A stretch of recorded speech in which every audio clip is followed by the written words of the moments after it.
you guys, it's me, Rachel, here with Senza Tempo Cane Corso.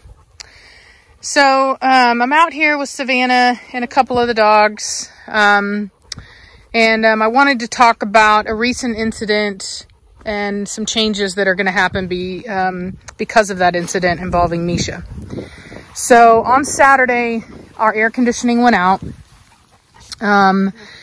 The air duct came off, and so we only had air conditioning on half the house. And so we didn't get any sleep that night. It was really tiresome that day. And that morning I had to wake up around 6 a.m. to pick up a friend of mine to crawl into the house and help us out with the air conditioning, figuring out why it wasn't working and to get it fixed. And so, and then, I had my niece's birthday party after that at 11. We went to that, and by the end of it, I felt like I was jet lagged. I was absolutely exhausted. I was sleeping standing, and I was just like, look, I have to go take a nap. So I went to bed, took a nap, woke up about 3 hours later, and as many of you know, we were going through a heat wave. If you live in the area or any of the surrounding states, we had heat indexes up to like 110. And so, anyway, I asked Savannah to just go check on the chickens, just make sure they were still alive, not a big deal, make sure they had food and water. So she did that. She came back in, might have taken her maybe 5 or 6 minutes. I was in my room with the door shut, just kind of trying to wake up. I'm not one to I don't like taking naps because it always makes me feel kind of weird and like I'm in a different universe whenever I wake up. But anyway, getting up. And I hear Savannah kind of scream, and she's really upset. So I come out, and basically she's like, Misha killed, the chicks. And so I was like, what do you mean? And she goes, I put her in the crate. She got out of the crate, and she killed the chickens. So I go over to the whelping box where I had the baby chicks, and she had basically killed the vast majority of them. I had a bunch of them, and she killed about 16 of them. She basically just went from one to the next, just killing them. And, so we put her up, and there's one with a broken leg, too. Yeah, we still have one that's alive with a broken leg. A friend of ours said they can live with one leg, so we did not euthanize that one in the hopes that it'll make it. So anyway, so it was the last kind of straw for us. We had been having some issues with Misha, with her just not really necessarily fitting in very well here. Not even with the dogs. You know what I mean? She just, her behavior is very different. And, she riled the puppies up as well. And so anyway, I guess I had been trying to make it work. I oftentimes get criticized so much that sometimes I'm afraid to make a mistake because I feel like if I make a mistake, then it's going to be an opportunity for people to attack me. And so I was trying to make it work with Misha whenever I probably should have rehomed her a long time ago. And I think that this was kind of, sometimes when you don't heed a warning in life, then it becomes much worse. And you just got to kind of pay attention to the signs. And, the thing is that Misha really hadn't been working out at all here. I mean, she just, even whenever we try to have her out, she would do her zoomies, which is totally normal for her breed, not an issue with her herself. And it would rile the dogs up. They would want to catch her, and inevitably she would almost get hurt because they're very big. And it would rile all the dogs up, which is, for me, in a pack environment with these kinds of dogs, is really not a safe thing. Energy levels need to stay at a good level because if they get up too high, that's whenever you can have fighting.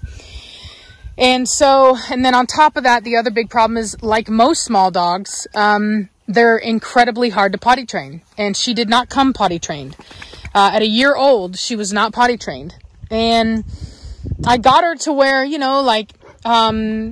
she will go outside. Originally, she didn't even want to go outside. So I got her to now she will go outside.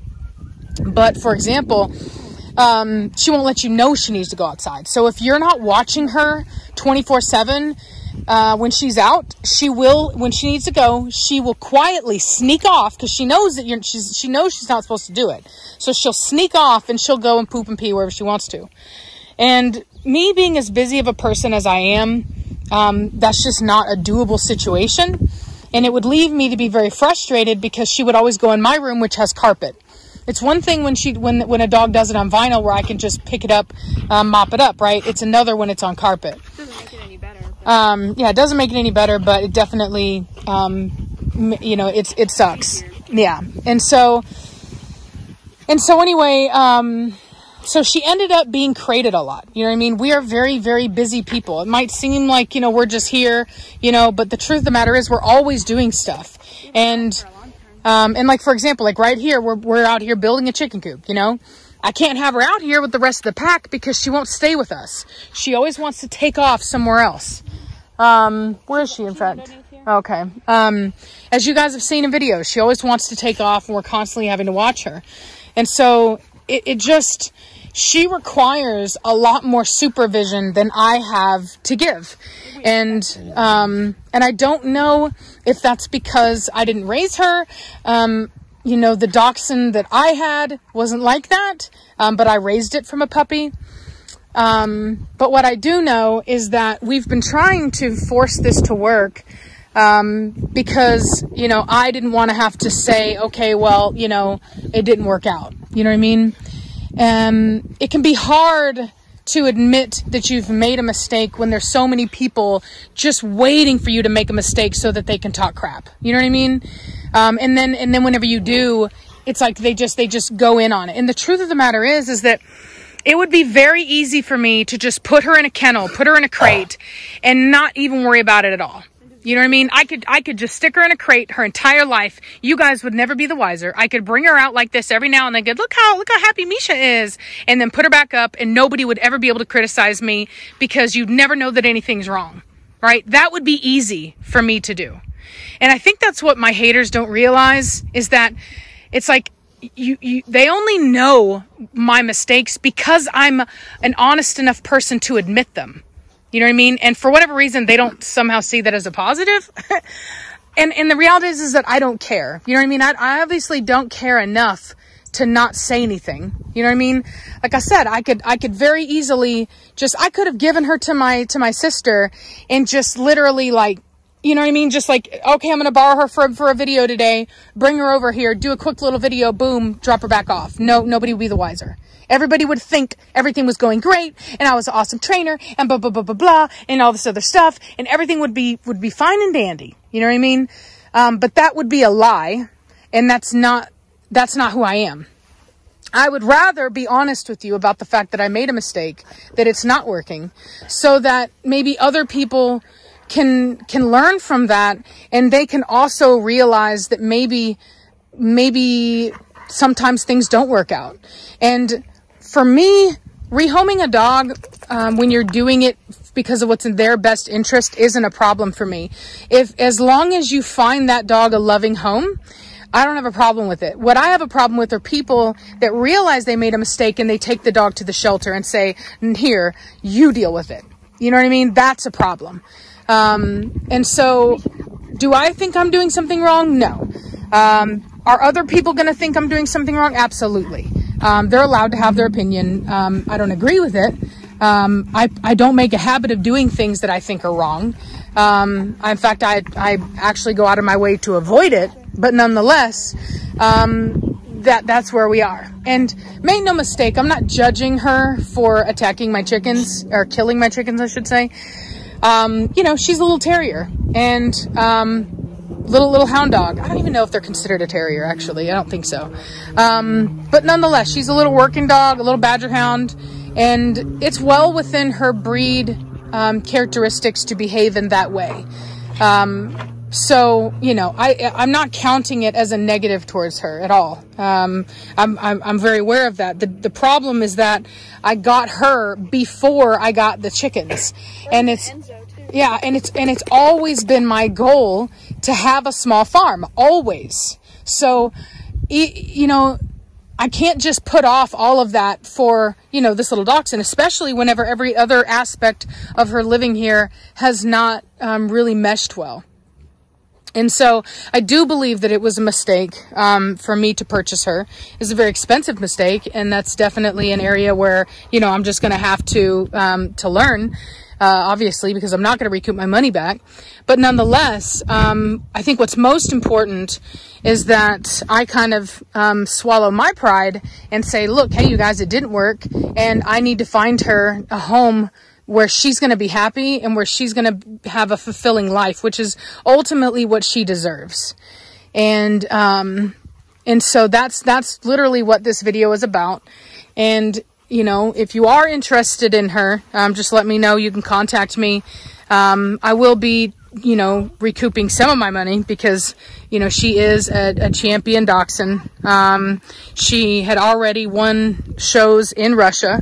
She has excellent structure, and I'm actually not opposed to selling her to somebody that is looking for a breeding dog, because the reality is she's very young and she would actually do a lot to benefit the breed here. So, you know, it's not like I'm rehoming a dog that's not breed quality. She's absolutely breed quality. And so anyway, although I will say that if I was to sell her to somebody for that, then I would ask for, you know, very close to what I paid for her, or at least what like a breed quality price. But if somebody just wants her as a pet, then I will sell her at a pet price. Either way, like I said, there's, you know, when I was looking for a dachshund here in the States, it was very hard to find a very high quality one. So, you know, as far as the betterment of the breed is concerned, she would actually be an asset, which is the only reason why I would even allow that. You guys know that if I rehome a female, and I don't want her bred, I spay her first. Only one dog did I ever make the mistake of not doing that with, and it'll never happen again. And that was in the past. Nothing, in any way, having to do with these dogs here. No, Misha, no. And so, actually that's not true. Never mind. I did, rehome Gina without being spayed. But we had a contract that they would spay her. No. Oh, there she goes after the chickens. And so anyway, so, you know, she really, like I said, she needs to go to a home where she can be herself, and that's obviously not going to be here. So, you know, I don't want her to feel like she's constantly being punished by being separated from us just for being herself. It's not fair to her, and it is the way it is. So, yeah, so that's it. It's not an easy video for me to make. I know that this opens me up to a lot of criticism from people. People love to see you when you're doing bad. But you know, it is what it is. I'm kind of used to it. I'm learning to roll with the punches. And I'm also learning that, you know, the more and more that I do this, the more I realize that, you know, the people that matter, they understand. People that are reasonable are able to see the truth between a good person and a bad person, and understand that everybody can and does make mistakes. And the people that are just miserable in their lives, they'll never have anything positive to say, and they're always looking for a reason to put somebody down. And so anyway, so less and less do I care about those types of people. So that's where we are. Like I said, hard video to make, but necessary. Ooh, Savannah. Necessary one to make. And, you know, it is the way it is. So I hope that you guys are having a good day. I hope that you guys can understand why I'm doing this, that it absolutely is in her best interest. And I hope people are able to see that, you know, I didn't have to make this video. I could hide this. It would be very easy for me to hide this and nobody would ever be the wiser. And I hope that people can respect the fact that I made this video to be an honest person and to try to help other people realize that, you know, nobody's perfect, and that it's important that when you make a mistake to own up to that mistake and do the right thing to fix it going forward. So I hope that people can understand that and appreciate it. And yeah, and I guess that's it. So hope you guys have a good day, and I'll talk at you later. Bye.